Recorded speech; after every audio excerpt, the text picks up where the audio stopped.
Hey guys, it's Lita. So I know it's been a really long time, almost a year since last time I did a tattoo video telling you guys about my tattoos and stuff and the meaning behind them. So I decided that since it was probably one of the most requested videos I've had this entire year, that I'd finally do one, even though I'm getting a couple more. So my first tattoo ever, I got when I was 14. I did get it without my parents' permission, which was a bad idea. But for me, it's kind of like a sign of growing up. In a way, like that's just the way that I look at it. Not only do I really love the tattoo, it's the kanji Japanese symbol for dream with my favorite flower, which is a cherry blossom. So my second tattoo, I'm still kind of weird about showing on camera, but it's a Kingdom Hearts symbol, like the heart with the crown on top, and one of my best friends in the world did it for me.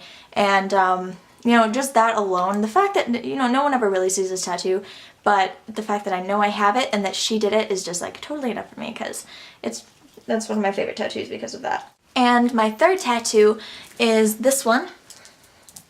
And this is it's the first verse in the song Even Star from the Two Towers, Lord of the Rings and the Two Towers.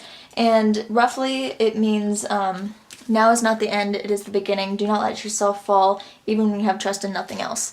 And that's basically kind of like the motto I live by. It's in the language, the Elvish language created by J.R.R. Tolkien, and J.R.R. Tolkien is one of my favorite people in the world. He's a huge inspiration. And the language is called Tengwar, and the branch is Sindarin. So this is the Night Elf crest from World of Warcraft. Basically what this this crest is, it's the Sentinel's crest, which is basically kind of like it's a sign of guardianship and wisdom. I also just really love Night Elves. They're my favorite race in World of Warcraft. So this one I got after that. This is probably my most important tattoo. I recently got it redone because the way that it was done before kind of made it look like stickers, kind of. But so I just got a background done over it. And these butterflies used to be crumbling, but the reason that I got them filled in was because with the background it would look way too cluttered if I had them broken up still. So it still possesses the same meaning, though. Basically what it was is when I was going into 9th grade, when I was 14, I was like really upset about everything. I hated where I lived and I hated everything about everywhere. And my dad, I wasn't on very good terms with him at the time, so I didn't really like acknowledge everything that he said. He took me to like a field, but he told me to look out the window and said, when you look out at the field, do you see pretty or do you see ugly? And I was like, oh, I hate it, it's ugly, I hate it so much. And then he said, alright, well, close your eyes and imagine a butterfly. Do you think it's pretty or do you think it's ugly? And I was like, well, I think it's pretty because I like butterflies. They're pretty. And so I was like, yeah, they're pretty. And he was like, okay, so now keep your eyes closed and look at the same butterfly in your head and imagine it as ugly.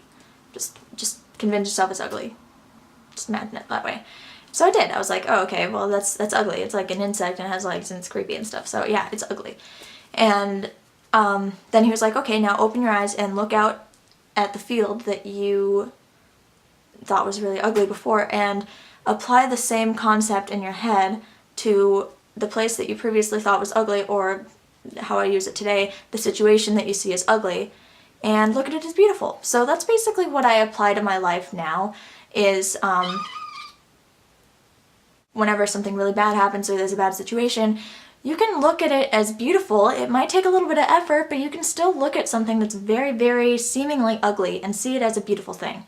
So this tattoo is dedicated to my dad, and so it's one of my most important ones I've ever gotten, ever, and I think ever will get. So anyway, the one that came after my chest piece was this Espeon tattoo. It's also one of my favorites. It's because when I was little, when people would roleplay as Pokemon in my kindergarten schoolyard, I'd always say that I wanted to be Espeon, but they always told me that I had to be Geodude, because I was not the most popular and not the prettiest, I guess you could say, of kids in my kindergarten class. And so I got this Espeon tattoo because it was always the one that I wanted to be, and I never got to be it, and so I got a tattoo of it, and it's always been my favorite Pokemon. And the one I got after that was... I'm don't know if you guys can see it very well. This one on the back of my neck.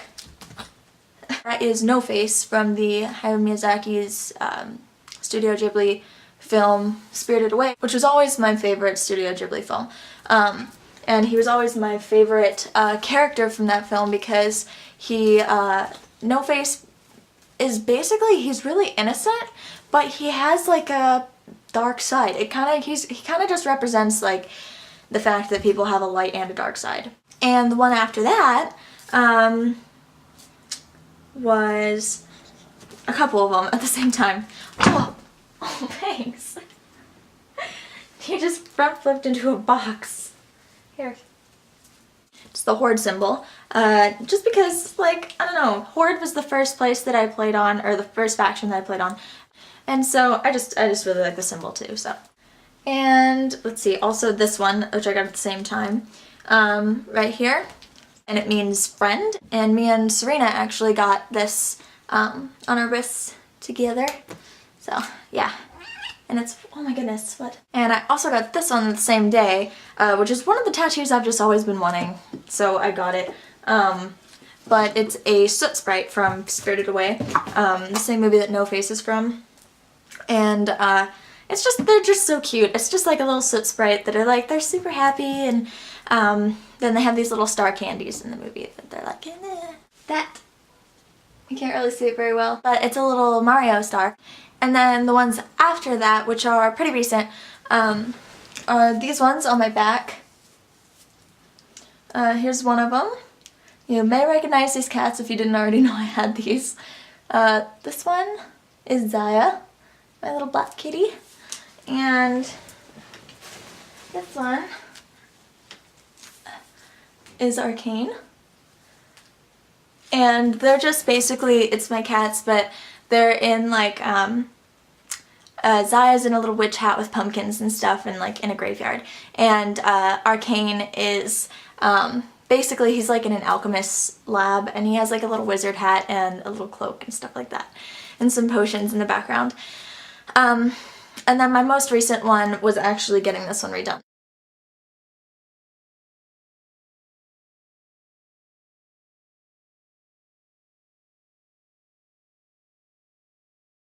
So anyway, you guys, I hope you liked that video, and I will continue to do tattoo update videos as I get more tattoos, because I plan on getting quite a few more.